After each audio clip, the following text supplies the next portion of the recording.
Okay, so I'm Heidi Peltier from Brown University, and I'm going to talk about the paper I wrote for the Financialization and Militarism Working Group, which is working paper number 1, and that's only because it's first, not because it's best, but it was the first one that came out. And so what I wanted to do, so the title of the paper is Arms, Tanks, and Munitions, the Relationship Between Profits and Monopoly Conditions.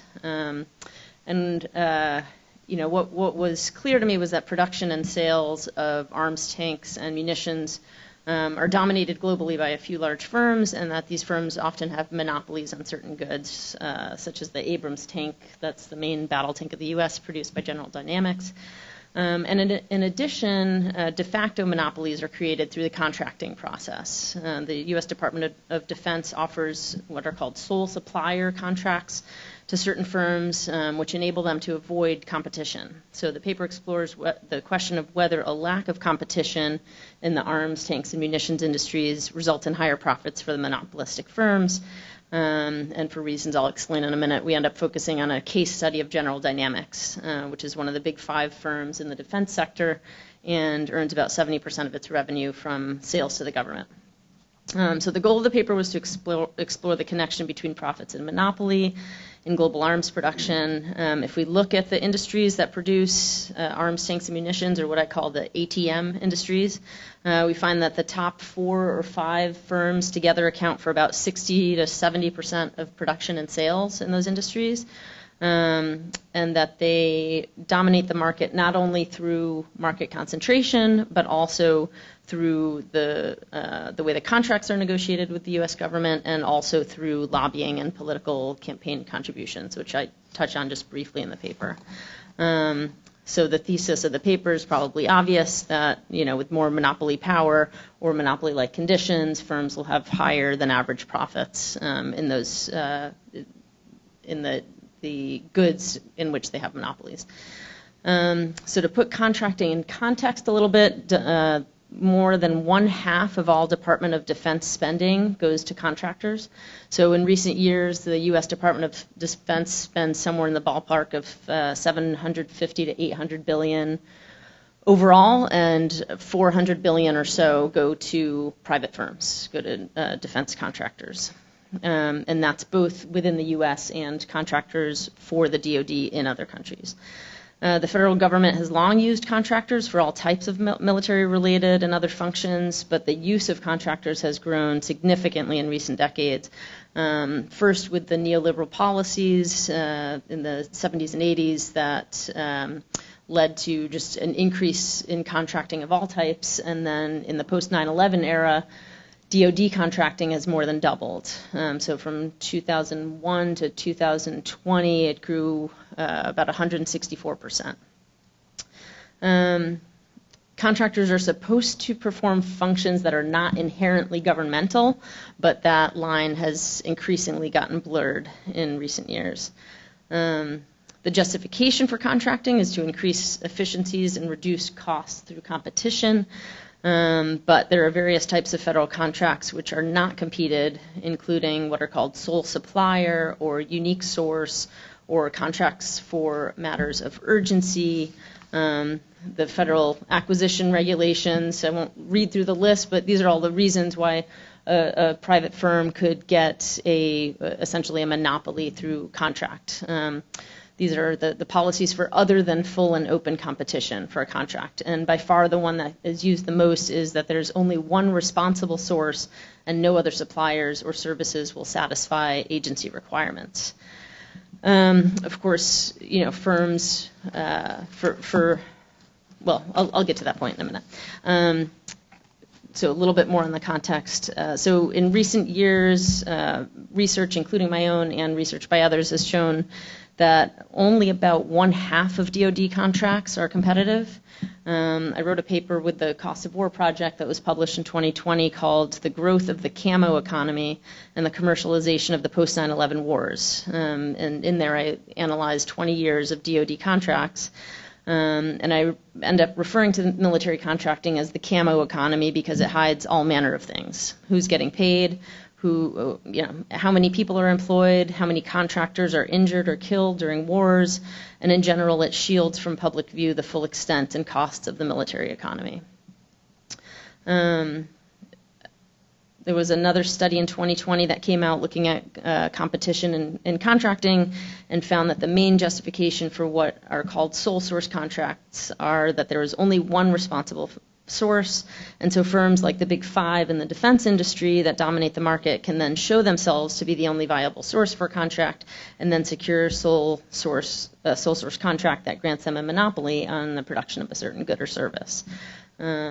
And in many cases, the nature of ATM production leads to this condition because of the complexity of weapon systems, which require high levels of R&D and specialized manufacturing. So these result in higher barriers to entry and limits competition, which often benefits the sole supplier, who's then the only one capable of filling the contract, who then gets a sole supplier contract and remains the only one capable of fulfilling future contracts.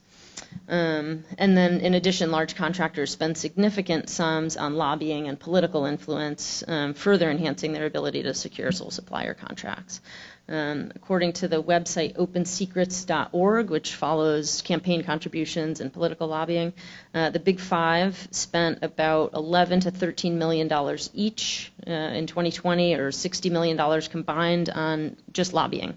So not even counting campaign contributions, $60 million in lobbying, putting those five firms in the top 30 for all industries nationwide. So then the question is, does this translate to profits, or how does this translate to profits? So my hope was to look at, initially I was interested in looking at consolidation, with the consolidation of military firms in the 90s and how that resulted in, a concentration that led to profits. There were some problems with that, and the hope was to analyze industry-wide trends in profits and contract types or monopoly conditions, and if we had been able to assemble a sufficient enough data set, we might have been able to look at firms with monopolies or quasi-monopolies that had profit levels above the industry average, but we just couldn't assemble enough data to look at industry averages. So what we ended up deciding is to focus on a case study, and I chose General Dynamics for the case study, which is a company with over 100,000 employees based in Virginia. It's a prime contractor with the U.S. government. 70% of its revenues come from sales to the U.S. government. The civilian side is mostly building and servicing aircraft. And I look at 5 different NAICS codes, the North American Industrial Classification System, which corresponds to what I'm calling the ATM industry. So small arms ammunition manufacturing, small arms ordnance accessories manufacturing, something related to that, and then military armored vehicle, tank, and tank components. Yeah. That doesn't include like any of the radar, electronics, or any of that stuff. Right. It doesn't. Okay. Or the software, right? What's that? Or the software. Or the software. So if you wanted a list of all the codes, it would be like 100, which is why it makes it so difficult to study the defense industry. Yeah, and if you go down to the 6-digit NAICS codes, there are more like 500. So this is just the ATM industries, and General Dynamics has 4 different business segments. One of the segments is information systems and technologies. One is combat systems, which relates to these 5 NAICS industries. Also marine systems and aerospace, but I don't look at information systems or marine or aerospace. I focus on combat systems. So I looked at these 5 industries, data from the economic census and data from usaspending.gov, which is procurement data that's publicly available. So it's based on the federal procurement data system, basically put into a website that makes it easier to explore. And I look at the USA Spending database for years 2008 through 2020. And for these 5 industries, look at the percentage of competitiveness, because what is listed for each of the contracts is the length of the contract, the industry it's in, the level of competitiveness. Sometimes the reason for a non-competitive contract will be listed there, but not always. There are a lot of blank cells there, so that can be kind of problematic, and all kinds of other information. So I look at these industries. General Dynamics I chose as the company for the case study because it was one of the leading contractors in 2001, 2011, and 2020 in these industries. And if we look at the level of competitiveness, so this is the dollar amount of all the contracts that General Dynamics got with the U.S. federal government for all of its contracts, not just the ATM industries, but all industries. And you can see in the rightmost column, the level of not competed contracts is over 50% in all years but one. So most of General Dynamics contracts with the federal government are not competitive. And then if we focus only on the ATM industries, so those 5 NAICS codes, the level not competed is even higher. So you can see about 3/4 of the contracts that General Dynamics gets for arms, tanks, and munitions are non-competitive contracts. So essentially a monopoly for 3/4 of these contracts.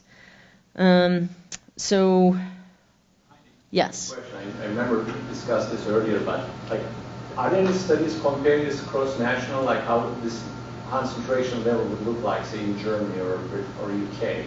Do they have the same level of monopolization and this opaque bidding system, not even bidding system, just contracting out, right, which is common in many, like South, where countries very corrupt, you will find that type of transactions. Right. Like I know from Turkey, 5 companies account for most of the government contracts across any industry. So this was very surprising for me to see, but I wonder how it is compared to it. Like, are you aware of anybody doing this exercise for other countries? I have not seen any studies. I don't know if that means there aren't any out there, or if I just haven't seen the ones that are out there. I would assume that this sort of relationship between the contractors and government would be similar in other countries as well, but I haven't seen any statistics on that. So what I end up doing is looking at the competitiveness based on the NAICS industries, and then the profitability for each of General Dynamics business segments. So if we look at the profitability year to year for combat systems, which is what corresponds to these NAICS industries, then we can compare profitability and competitiveness or lack of competitiveness. So this is the last slide. So what you have here, so the graph is just the same data that's in the chart, that there's a strong correlation. The correlation coefficient between the variables is 64% between non-competitive contracts and the profit margin for combat systems. So so the conclusion is that there is a strong correlation between either monopoly or quasi-monopoly achieved through contract type. I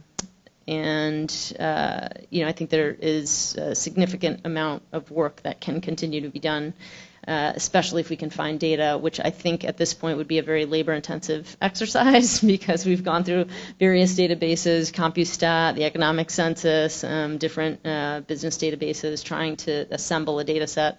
Farhat had one of his RAs try to help me use some machine learning, which I don't know anything about, to try to harvest some data. That didn't get us too far, so I think it's going to be a lot of combing through business reports and things like that to try to assemble a big enough data set to do something beyond a case study. But this at least shows us there is some relationship that's worth continuing to explore, I think. So, all right, thank you.